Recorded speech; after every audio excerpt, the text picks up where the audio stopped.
Joining me now, former acting deputy secretary for the Department of Homeland Security and Heritage Foundation visiting fellow Ken Cuccinelli. Ken, good morning to you. Great to see you this morning. Good to be with you. We are talking about the crisis at the border that the administration refuses to acknowledge is a crisis. When it came to President Trump's policies, one of the main issues was while you're waiting for asylum, while you're waiting for your case and it's pending, wait at home. And that would encourage many things, but it also would encourage people actually showing up for their court hearings. Right now, they're being allowed into the country to wait here, and we're being told that many of them just never show up. Well, many of them aren't even being given court hearings. They're not even being put in a deportation process. And, you know, you mentioned the drop in deportations and the explosion of illegal crossings. Those two are related. Because Joe Biden told the world, we will not deport you, he all but invited everyone to come across that border no matter what, no matter whether they're COVID positive, no matter whether they're a criminal. They come across the border. And so we're seeing numbers that in raw numbers we haven't seen in 15 and 20 years. But even back then, when we had an occasional month hit these, they were all single adults. The logistics of returning those people back home was much, much simpler, particularly since they were heavily weighted to Mexican male adults. So it was a lot easier than the situation we're dealing with now. And we're already overwhelmed. And this is just the second month of the Biden effect. So what happens 2, 4, 6 months from now?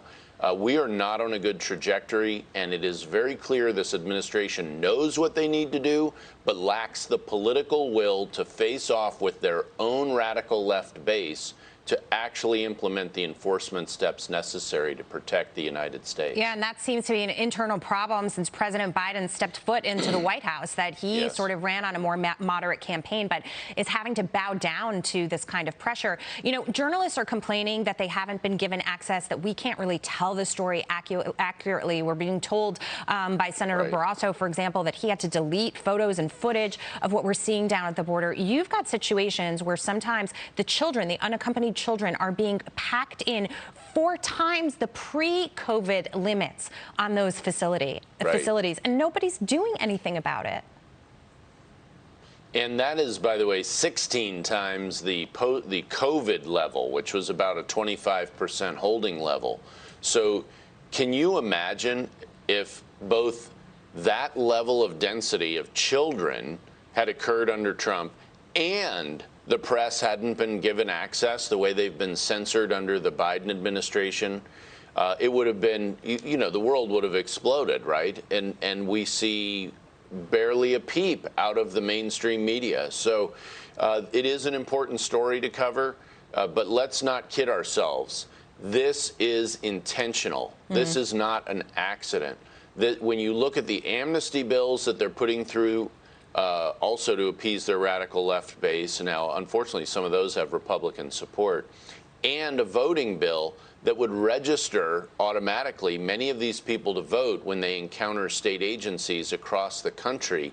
You see a long-term program by the radical left to bring in voters. That's what's happening at the southern border. It is a humanitarian crisis, but they see it as future voting opportunities. Absolutely, and that is the end game. That is the agenda here. Now, the Biden administration is looking to sort of stem the issue at the source. At least that's what they've said. The State Department sending its special envoy for the Northern Triangle to Guatemala and El Salvador this week to address these root causes. Kamala Harris talked about them, but hasn't really done anything about it specifically. Ken, you know, look at the root causes, climate change, whatnot, and many folks are saying— No, that's not a root cause. Well, all they're saying, whatever the root causes are, is that what the administration will do is increase funding and aid to these corrupt governments, solving no problems at all. Well, and of course, Honduras in particular, we have court proof that they're corrupt. So, you know, the way President Trump handled that was to hold up their aid, not to give them more, until we had cooperation. And what happened? We got the best cooperation we've ever had on security, information sharing, breaking up migrant caravans of illegal aliens and so forth. And this administration, literally within days of coming into office, President Joe Biden shredded those agreements, a dozen agreements easily, including the Remain in Mexico program, which you referenced implicitly in the beginning of our discussion here, where people had to wait while they were claiming asylum in the United States. Mexico cooperated to keep them in Mexico. That drove down people's incentive dramatically to come to the United States illegally.